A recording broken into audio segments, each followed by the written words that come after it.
Ah là là, heureusement que la politique locale, on y comprend quelque chose, n'est-ce pas? L'histoire. Ah, c'est l'histoire cette fois-ci. L'histoire. Ah oui, Jeff, vous pouvez l'applaudir après. Faites-le maintenant. Oui, après on n'est pas sûr. L'histoire, avec un grand H, est en général de mauvaise foi. Il est donc très imprudent d'user d'honnêteté quand on décide de l'écrire ou de la réécrire. Ce faisant, je ne fais preuve d'aucune originalité, mais considérez quand même tout cela comme préambule à ce qui va suivre. La scène se passe dans les couloirs de l'hôtel de ville de Montauban, où l'on entend des cris et des ordres prononcés sans ménagement. Garde! Emparez-vous d'elle! Enfermez-la à triple tour! Mettez-la dans une prison froide et sans lumière! Attachez-lui les mains, mais surtout, faites-lui fermer sa gueule! Non, je voulais dire qu'elle ouvre sa gueule et qu'elle recrache la main de mon adjoint! Lâchez-moi, vous n'avez pas le droit! Non seulement j'ai le droit, Brigitte Barège, mais si en plus vous ne lâchez pas immédiatement la main de mon adjoint, que vous tenez entre vos crocs, je vous fais interner. Tiens, reprends-la ta main, petit juge de merde! Allez, mettez-moi ça sous scellé, je vous mets en garde à vue pour détournement de fonds publics, complicité et recel de délits faux et usage. C'est faux! Tout est faux! C'est bien ce qu'on vous reproche. Das ist nicht ce que je voulais dire! C'est bien la première fois que vous pensez avant de parler. Ah! Ne me cherchez pas, hein! Je suis Brigitte Barège de Les Républicains! Je ne vous cherche plus, je vous ai trouvé, répondit l'enquêteur, que je ne peux m'empêcher de trouver sympathique. Mais arrêtons-nous un moment sur cette scène quelque peu épique, bien que complètement fidèle à la réalité historique, telle que je la vis personnellement. Je vous renvoie au préambule. La réalité est vraie et que le juge cherche à démontrer le financement par la municipalité de Montauban d'un emploi possiblement fictif d'un chargé de communication à la mairie. Dès que nous aurons plus d'informations, nous ne manquerons pas de tenir au courant les auditeurs de Pas plus haut que le bord, qui trépignent d'impatience de voir enfin la sinistre terrassée par la justice. Mais pendant ce temps-là, place du Capitole, le maire, Jean-Luc Mauduc, vient d'atteindre le 3e étage de son château de cartes qu'il s'échine à réaliser depuis 1 mois pour tremper l'ennui. Car quand il ne construit pas une 3e ligne de métro ou qu'il n'a plus d'association culturelle à terrasser, monsieur le maire s'ennuie. Un homme s'avance vers lui. Maître, maestro, señor conquistador, Herr Commandant, des nouvelles nous arrivent de Montauban. Très bien, mais je ne vous connais pas, vous. Qui êtes-vous donc? Je suis Jean-Baptiste de Scorail, votre conseiller... On la refait. Donc il lui disait, mais je ne vous connais pas, qui êtes-vous donc? Je suis Jean-Baptiste de Scorail, votre conseiller aux affaires militaires. Ah, j'ai un conseiller aux affaires militaires, moi? Oui, vous m'avez nommé suite à votre élection. Il existe vraiment. Non, je veux dire, vous allez sur le maire, conseil municipal, tout ça, le nom des élus, tac tac, Jean-Baptiste de Scorail est chargé des affaires militaires de la ville de Toulouse. Je reprends le dialogue. Je reprends où? Ah, j'ai un conseiller aux affaires militaires, moi? Oui, vous m'avez nommé suite à votre élection. Ah oui, je me souviens. Ah, c'était une idée d'Olivier, le comte d'Arsac. Et donc, Montauban, qu'est-ce donc? Votre magnificence, l'occasion nous est donnée de reprendre Montauban. L'ennemi est à nos portes, mais il est affaibli. J'ai le sentiment que si nous levions une armée, nous pourrions enfin rallier cette ville et faire de la métropole une région dans la région. Mais vous n'y pensez pas? Mon cher, comment déjà? De Scorail, Jean-Baptiste de Scorail. Ah oui, voilà. Mais vous n'y pensez pas, mon cher Larrocaille? Actuellement, je pointe vers Montpellier. Montauban, je m'en pète. Oups, j'ai dit pète.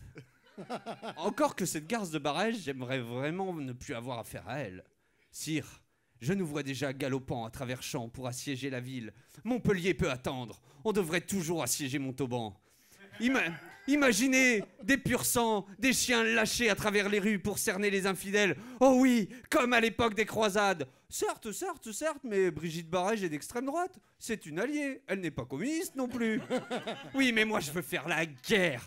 Comme mon ancêtre Guyon de Scorail, capitaine de 50 hommes d'armes, qui était gouverneur de Villeneuve-sur-Lot bien avant Cahuzac, le félon. Je veux trucider du Montalbanais, massacrer avant qu'on nous massacre. Telle est ma devise. Vous serez roi, je serai prince, et de Brigitte Barège, mon tauban sera le tombeau. Jean-Luc prend peur tout à coup. Il se sent bien seul. Bien. On vous trouvera des chevaux et des chiens et vous irez les promener vers la pente d'eau de Montèche, ça leur fera une attraction. Je vais dire à Françoise Roncato, mon adjointe en charge de l'animal dans la ville, de vous fournir des bestioles. Elle existe vraiment.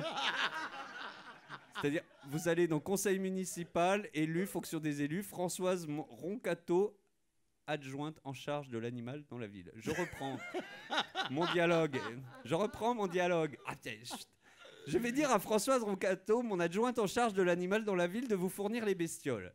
Puis tiens, contactez la Glaise de ma part, ce chenapan en charge des opérations de développement urbanistique devrait pouvoir vous être utile.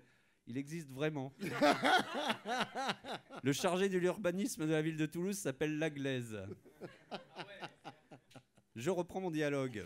Et puis tiens, contactez la Glaise de ma part, ce chenapan en charge des opérations de développement urbanistique devrait pouvoir vous être utile. Tenir un siège nécessite un bon architecte. Plus tard, des promeneurs verront Françoise Roncato, qui se remet à peine de ses dernières aventures, courant avec ses téquelles dans la forêt de Bouconne, à la recherche de chevaux, parce que quelqu'un lui avait dit en avoir vu là-bas. Mais vous n'avez rien vu encore. Connaissez-vous Pinguino ?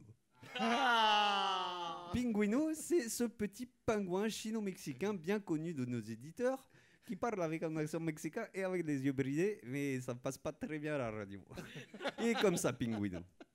Alors Pinguino, il prend la possession du cerveau de ses adversaires. Et il a pris possession du cerveau de Brigitte Barège. Et comme ça, quand il est pas bourré au mojito sur une plage des Caraïbes, il tente de sauver le monde. Putana de puta de madre que la parió, esa hijo puta de cabron y tonta de mierda. Schéma, je ne sais pas comment faire. Et le cerveau de Brigitte Barège, quand je lui dis gauche, elle fait droite, droite, elle fait gauche. Alors je lui dis droite pour qu'elle aille à gauche, mais elle va tout droit. Merde, le cerveau de Brigitte Barège, c'est comme une boussole où il y a 3 nord et la 4e orientation, c'est l'ouest, le sud et l'est en même temps. Tout m'étonne que les racistes sont là. Moi, je crois. Je crois que j'ai trouvé un petit bouton là. Attends. Pinguino s'empara du bouton comme d'un joystick et Brigitte Barège, du fond de sa prison, se réveilla. Ah, je crois que j'ai fait un mauvais rêve. Mais comment je parle, moi? C'est débile cet accent allemand. Allô, y a quelqu'un?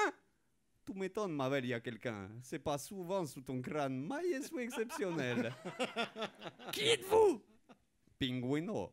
Non, bien sûr, vous êtes la Vierge. La Vierge est venue à moi. Moi non, je suis pas vierge, moi. Oh. Jésus, Marie, Joseph, Sainte Croix du ciel, ô Christ, mon sauveur, Jean-Marie l'Éternel et Adolphe, mon prophète, vous êtes enfin arrivés pour mon salut. Eh oh non, s'écria Pinguino. Mais c'était peine perdue. Brigitte Barège se déshabilla et défonça la porte de sa prison, dont elle sortit victorieuse, écrasant et tuant sur son passage tous ceux qui s'opposaient à elle. Mierda, ces petits boutons, je crois bien que j'aurais pas dû... Il n'est de justice que divine. Vous ne m'aurez pas. Je détourne, recèle et fais usage de faux, mais l'Éternel, lui, sait pourquoi il m'a choisi. C'est décidé. Demain, je pars à Rome, rencontrer le pape. Mais avant, je crois bien que je vais passer par Toulouse. Brigitte Barège ira-t-elle serrer la main du pape, qu'elle trouve pourtant trop de gauche, avant d'être condamnée par la justice? Pinguino parviendra-t-il à rétablir la tendance? Y a-t-il possibilité qu'un jour la droite n'enfonce pas des fascistes? Vous le saurez peut-être en écoutant les prochaines émissions de Pas plus haut que le bord. Bravo, ah ouais, non mais là...